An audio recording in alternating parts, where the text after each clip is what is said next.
प्रिय विद्यार्थियों, मैं डॉक्टर गीताराम शर्मा, सह आचार्य हरिदेव जोशी राजकीय कन्या महाविद्यालय मासवाड़ा,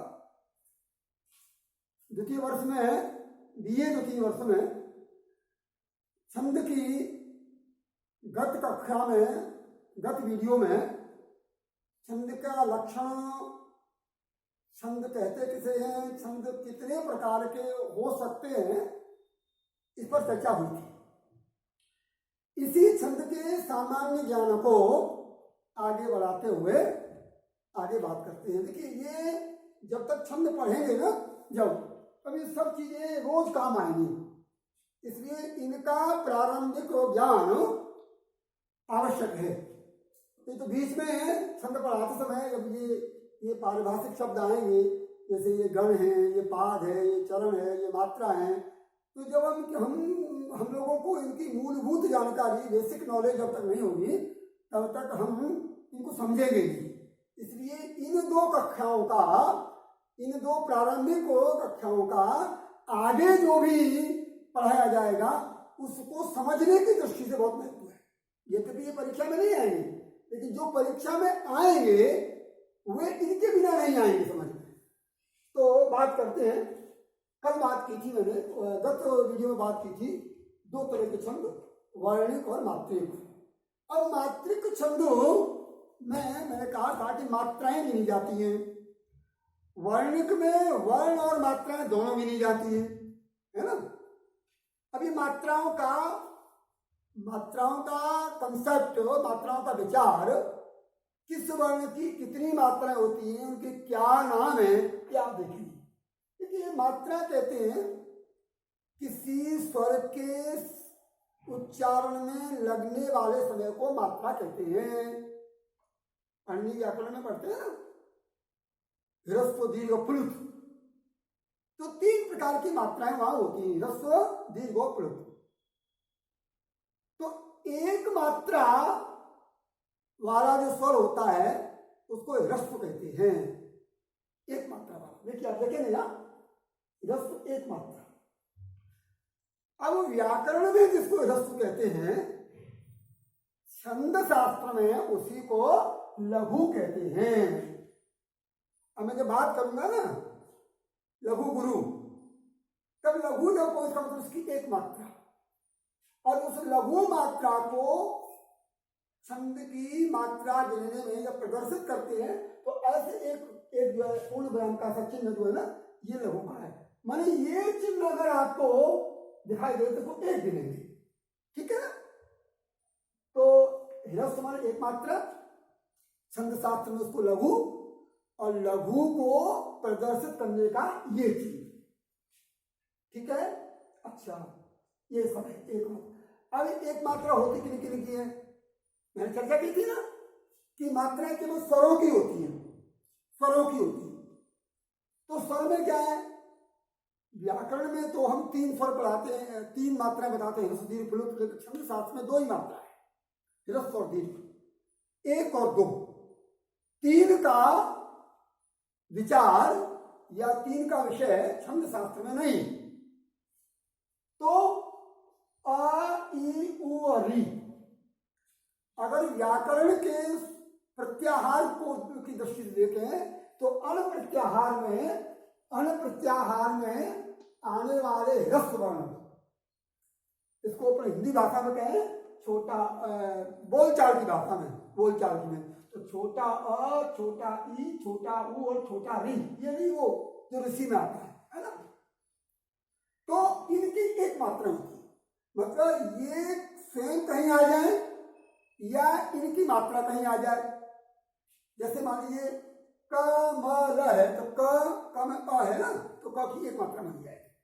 तो अ, ई, उ ये स्वयं आए, अथवा इनकी मात्रा किसी व्यंजन पर लगी हो, तो कितने मात्रा गिनी जाएंगी, ये लघु मात्रा माने एक गिनी जाएगी।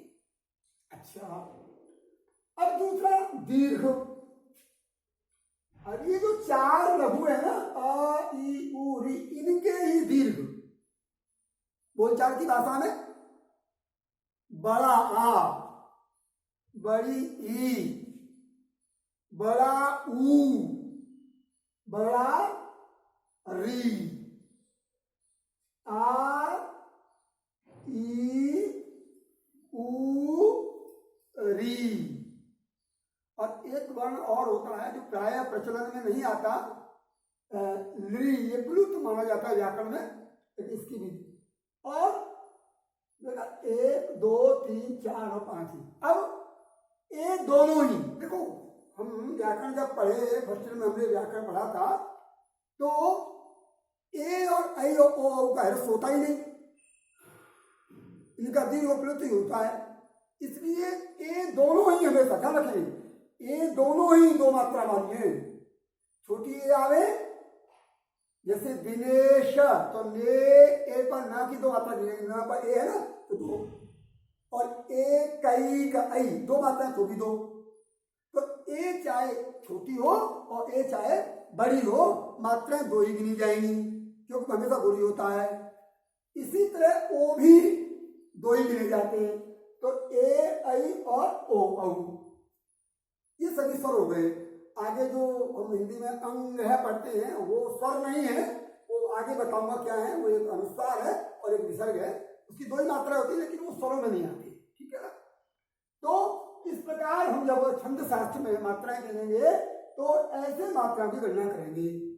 अब जैसे लघु मात्रा को प्रदर्शित करने के लिए चिन्ह हमने ये लिया, ऐसे ही गुरु मात्रा को, ये अंग्रेजी में जो एस लिखा जाता है ना, इस तरह का चिन्ह लगाते हैं। देखो यहां मैंने कर भी रखा है ये एस। तो जब भी ये दो मात्राएं दिखानी होगी हमको कहीं कहीं हमें, तो इस तरह का चिन्ह बताना पड़ेगा, जिसको हम गुरु कहते हैं। तो लघु और गुरु ये दो प्रकार की मात्राएं हो गई। अब सामान्य नियम तो ये है, एक विशेष स्थिति होती है जिसके विषय में मैं आगे चर्चा करूंगा। कुछ स्थितियां हैं जिनके बारे में तो लघु है लेकिन गुरु माना जाएगा, वो आगे मैं चर्चा करूंगा। लघु भी कभी कभी गुरु माना जाता है, लघु भी कभी कभी, वो 4 स्थितियां मैं आगे चर्चा करूंगा कब लघु को गुरु माना जाता है, लेकिन सामान्य स्थिति ये है। अच्छा, अब छंद शास्त्र में हम चर्चा करते हैं, पहले पाद, दूसरा पाद, तीसरा पाद, चतुर्थ पाद। पाद शब्द आएगा, पाद, पाद क्या होता है? दरअसल प्रत्येक छंद सामान्यतः लौकिक छंद, वेद में तो अलग अलग है। वेद में तो त्रिपादी छंद भी है, चतुष्पादी है, पंचपदी है, षटपादी है, अष्टपादी है। हम वेद की बात यहाँ नहीं कर रहे, लेकिन लौकिक साहित्य में छंद जो हम अभी पढ़ रहे हैं, उनमें 4 पंक्तियों का एक छंद होता है। एक पंक्ति को एक पाद कहते हैं। क्या कहते हैं? एक पाद। किसको?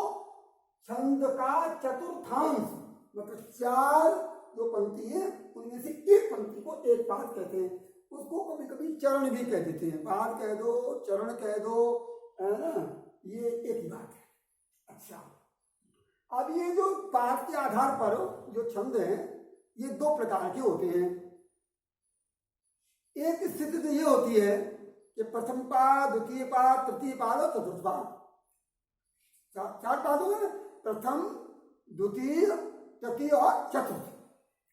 चारों पादों में समान समान मात्राएं होती हैं, समान समान मात्राएं, और गण भी समान होते हैं कभी कभी। तो जब समान मात्राएं हो, मान लीजिए वंशस्थ छंद है, तो उसके प्रत्येक चरण में, प्रत्येक पाद में 12 वर्ण होते हैं, 12 वर्ण होते हैं। तो मात्रा या वर्ण समान होने पर हम उसको समपाद कहते हैं, समपाद छंद। इसको हम शॉर्ट में सम छंद भी कह देते हैं। और दूसरी स्थिति है विषम पाद। विषम का मतलब होता है कि विषम संख्या वाले पाद हो। तो विषम संख्या मतलब पहला और तीसरा पाद और दूसरा और चौथा पाद इस प्रकार बराबर बराबर होते हैं। मान लीजिए किसी छंद में प्रथम में 11 और तृतीय में 11 और द्वितीय में 12 और चतुर्थ में 12, ऐसे छंदों को हम क्या कहेंगे? विषम पाद छंद कहेंगे, ठीक है ना। तो ये पाद भी बार बार आएगा, जिसका ध्यान आपको रखना चाहिए।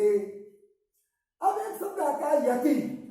शब्द में ये सब पारिभाषिक शब्द है। यति, यति शब्द को गायन करते समय, शब्द को बोलते समय कुछ नियम तय किए गए छंदों के, है ना। आगे जब छंदों का अलग अलग छंदों का लक्षण किया जाएगा तो किसी छंद में कहाँ यति होती है, अधिकांश छंदों में पाद के अंत में यति होती है, किसी किसी छंद में पाद के बीच में भी यति होती है।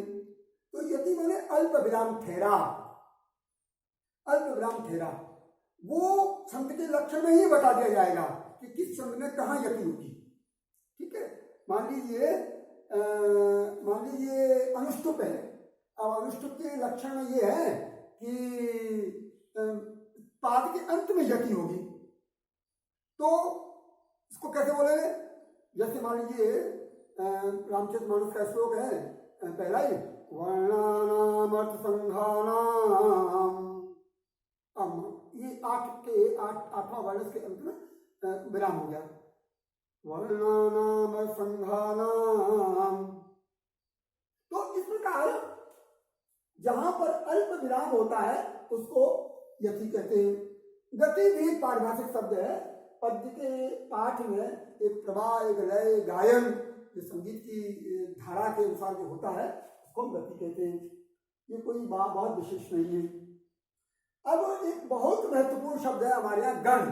छंद में गण, अलग अलग छंदों में अलग अलग गण व्यवस्था होती है। अभी गण होता क्या है? तीन तीन वर्णों को मिलाकर के एक श्लोक में, मान लीजिए एक कोई श्लोक है ना, जैसे मान लीजिए श्लोक है वागर्था वीव, तो अब यहाँ पर संप्रक्तौ, मान लीजिए ये श्लोक है, तो हमने वागर्था वीवस, ऐसे गण हो गए। मतलब जो छंद होता है उसके तीन तीन वर्णों को हम एक गण बना देते हैं। तो ये गण कैसे बनाते हैं? गण के विषय में एक सूत्र है, हम सबने पढ़ा होगा, हिंदी में भी वो प्राय उसको प्रयोग करते हैं, और वो एक ठीक से उनकी किस गण में कितने वर्ण और कितनी मात्राएं होती हैं, इसको याद रखने के लिए सूत्र जैसा बना दिया गया है, वो है य माता राजभान सलगा। ये सब विद्यार्थियों को याद रहना चाहिए। अब इसी सूत्र के आधार पर 8 गण बनती हैं। देखिए इसको ऐसे समझिए, जैसे पहला वर्ण यह है, तो यह के साथ में 2 और मिला लो, तो पहला गण हो गया य माता, य माता। ठीक है। अब इसमें पहला अक्षर कौन सा? य है, तो ये य पहला अक्षर है, इसके आधार पर इस गण का नाम रख दिया। अब हम देखेंगे य माता, तो यगन है क्या? यगन।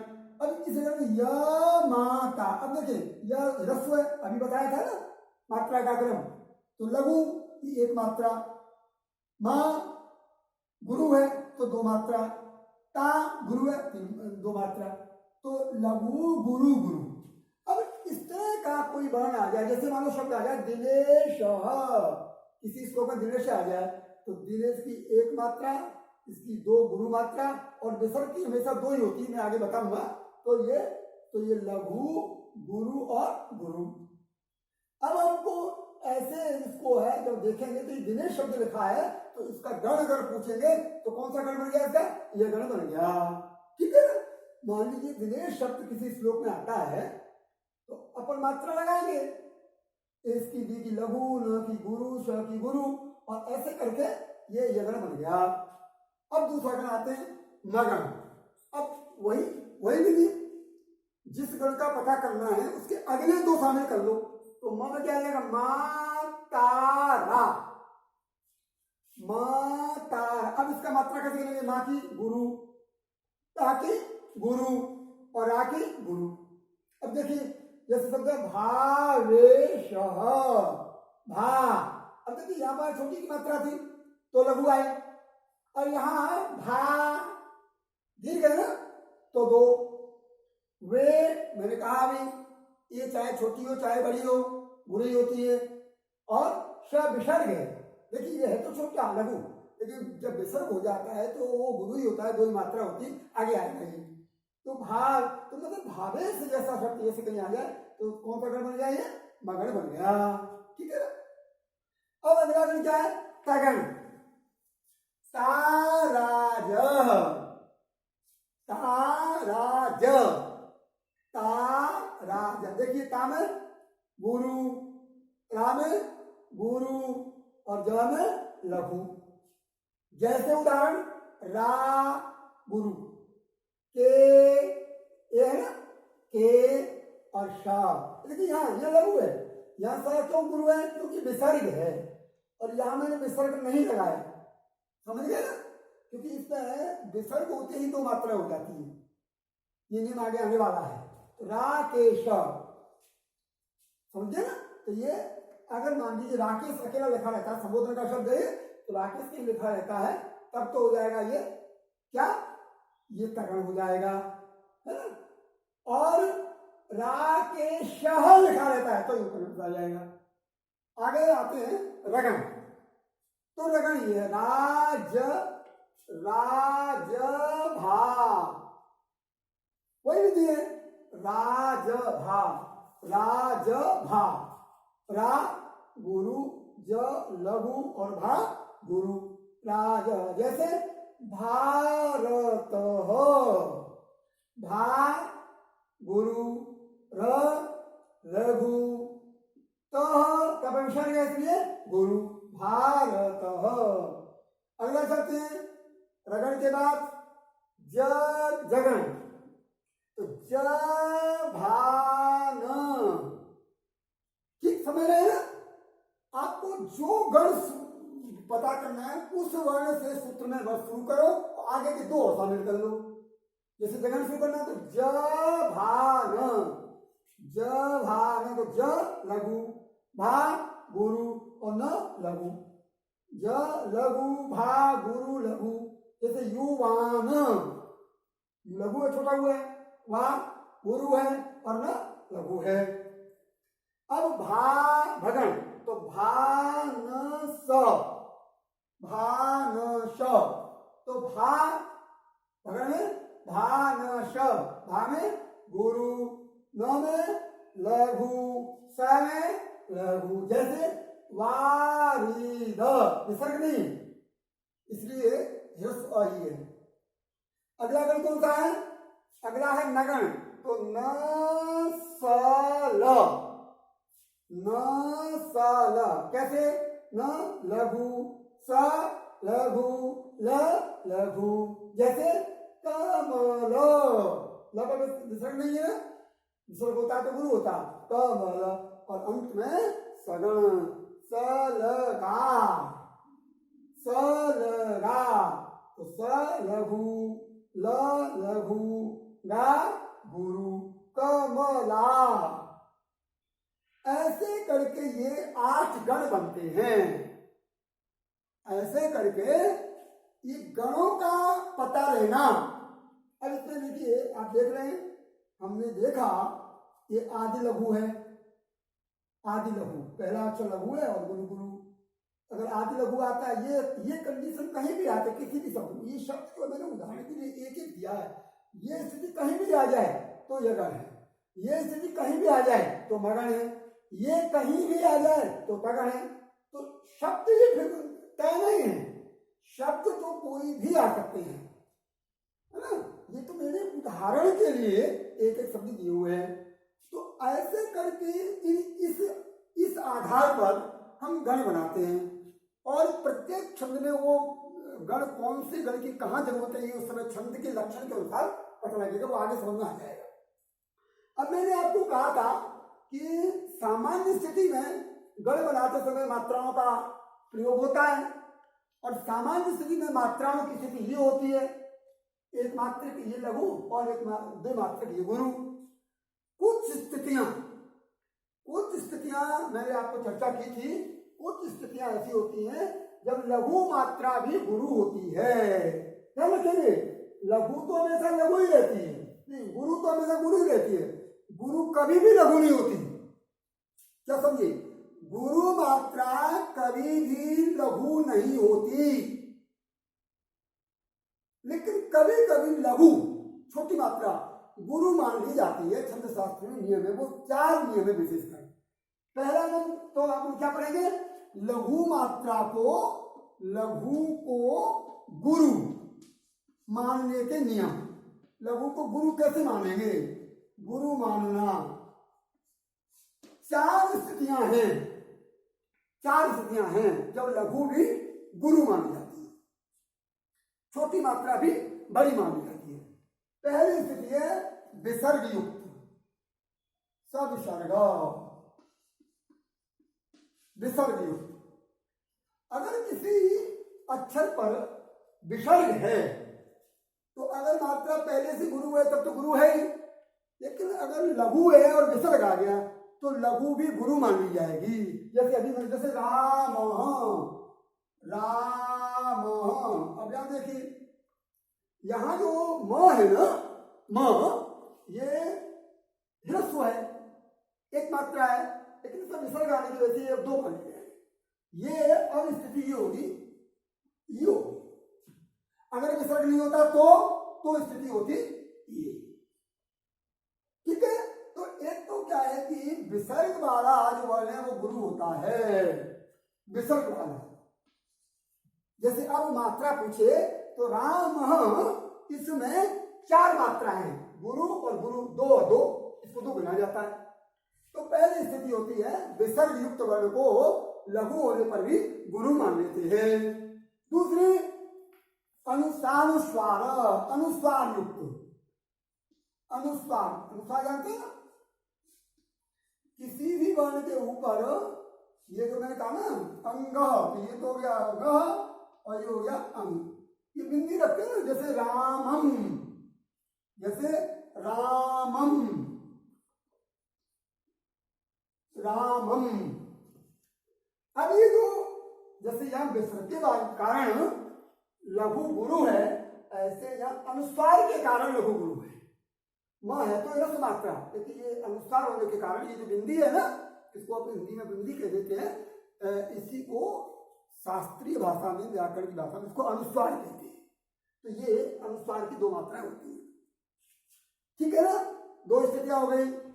तीसरी स्थिति होती है लघु को गुरु मानने की, इसको ऊपर लिख रहा हूं। तीसरी स्थिति होती है संयुक्त से पहले, संयुक्त वर्ण से पहले वाला, से पहले वाला वर्ण गुरु होता है। संयुक्त में क्या होता है, उदाहरण से समझिए, जैसे शांत, शांत तो वैसे ही गुरु है। जैसे शक्त, अब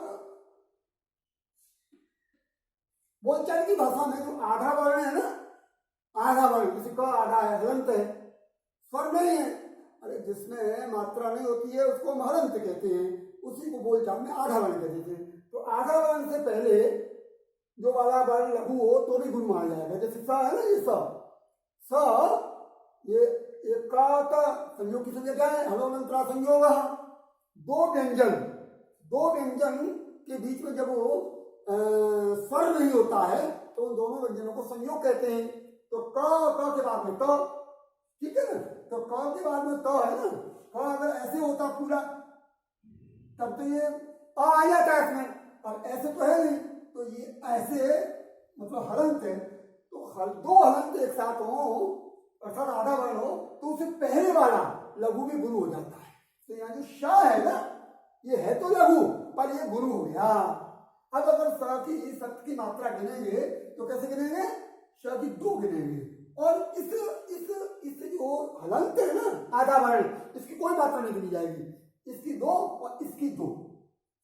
अब इसकी तो गुरु क्यों गिनी गई, इसकी वजह से, और ता भी लघु है लेकिन 2 क्यों गिनी गई, विसर्ग की वजह से। ठीक है, तो संयोग संयुक्त वर्ण से ठीक पहले वाला वर्ण लघु होने पर भी गुरु माना जाता है। और अब एक चौथी स्थिति और है।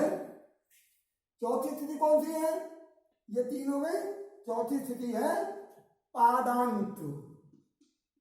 पादांत में विकल्प से,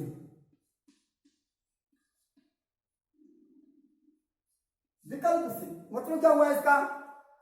दरअसल किसी छंद में मान लीजिए छंद के लक्षण में ये कह दिया कि अंतिम वर्ण गुरु होगा, मान लीजिए, और वहां वास्तव में वो लघु है। मैं जैसे उदाहरण बताता हूँ, त्वमेव माता च पिता त्वमेव।